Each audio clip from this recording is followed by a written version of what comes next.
দেখি এখানে একদম দুর্গন্ধ দুর্গন্ধ দেখছেন একটা গরিব পুষ্ট রোগী শুয়ে আছে। মহারাজ বললেন, মহারাজ একটি মাত্র আশ্রয় আছে, কিন্তু সেখানে গরিব পুষ্ট ব্যাধি একটি রোগী আছে। মহারাজ প্রধানমন্ত্রী হয়ে বলেন, বলছেন যাও ওই লোকটিকে রুগীটিকে অন্যত্র দিয়ে এসো, আর ওই রুগীটি ভালো করে পরিষ্কার করে আমি ওখানে মিশিয়ে করবো। রাজদূতেরা ওই রুগীটিকে ভালো করে পরিষ্কার করলে, আর ওই গলিত পুষ্ট ব্যাধি মুনিকে চান্দুল্লা করে তাকে অন্যত্র নিয়ে যাচ্ছে। আরে আরে দাঁড়া দাঁড়া, তোরা আমায় কেন নিয়ে যাস বাবা? বলে, হ্যাঁ আমাদের মহারাজ এখানে থাকবে।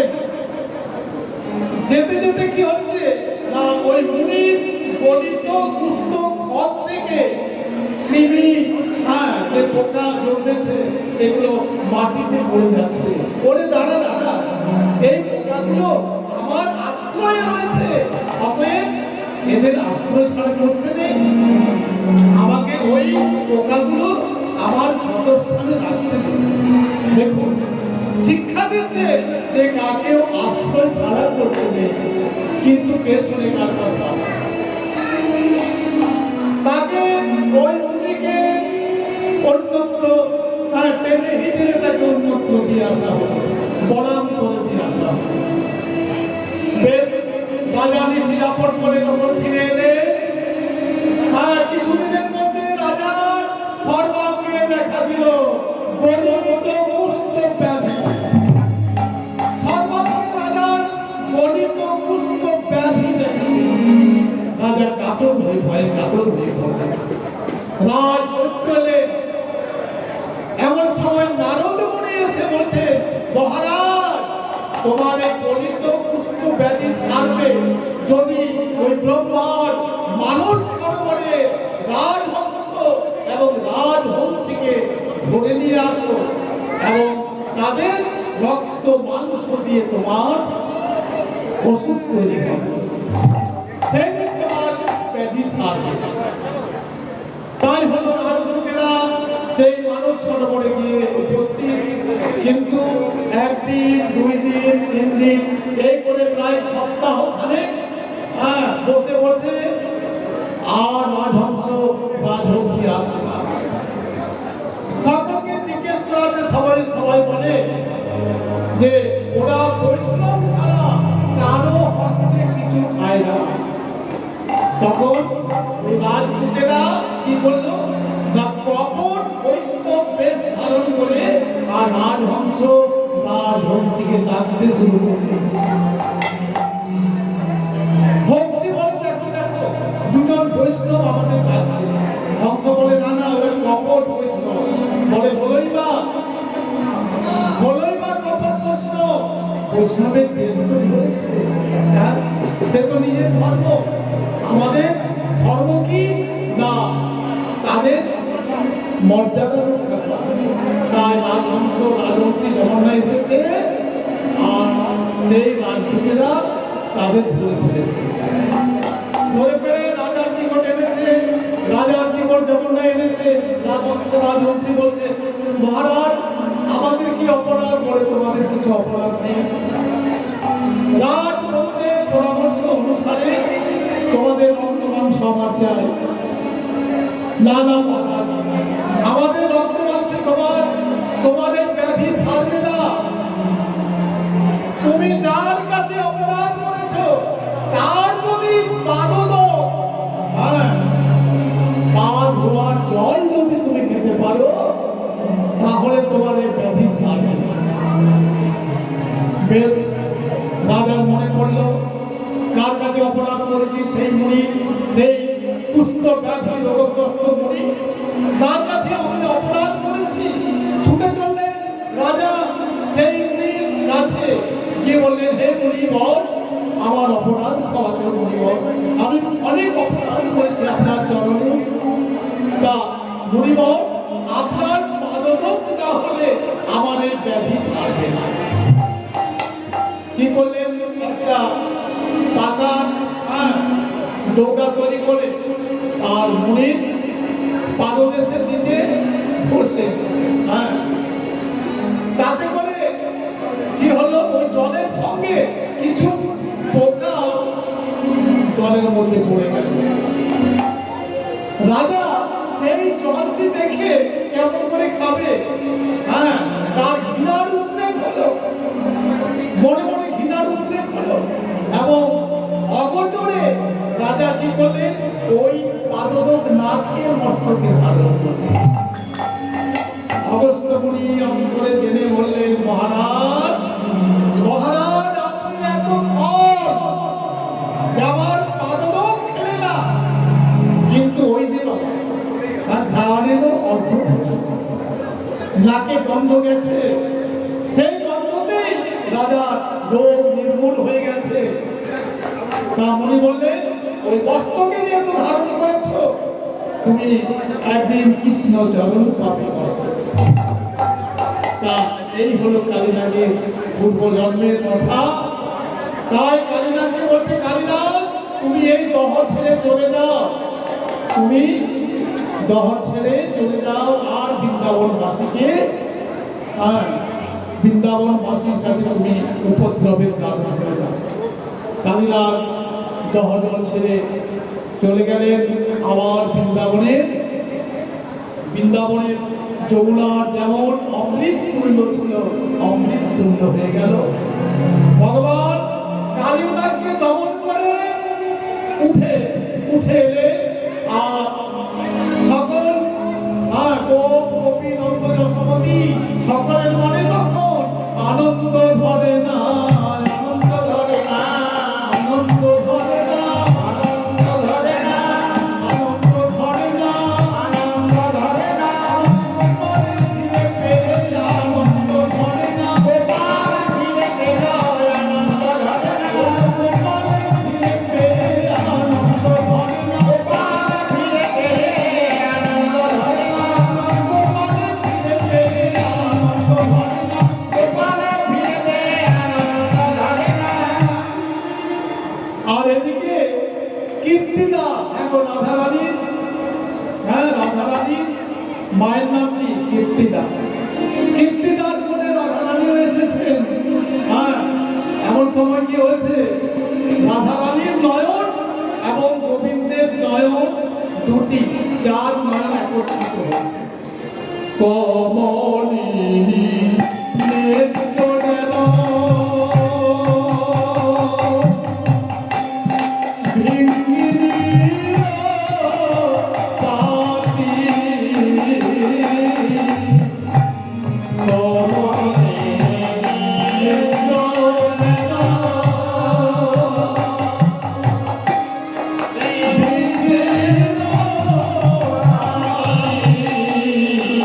কমলিনী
श्री बलभद्र देवी की श्री सुभद्रा श्री बंदेश्वरी माता की श्री गंगा देवी की श्री चैतन्य महाप्रभु की श्री नित्यानंद प्रभु की श्री अद्वैत प्रभु की श्री परमहंस जी की श्री गोसाई जी की श्री जोगमाया देवी की श्री महाराज की श्री स्वरूपाला देवी की श्री गुरुजी महाराज की श्री माता ठाकुरानी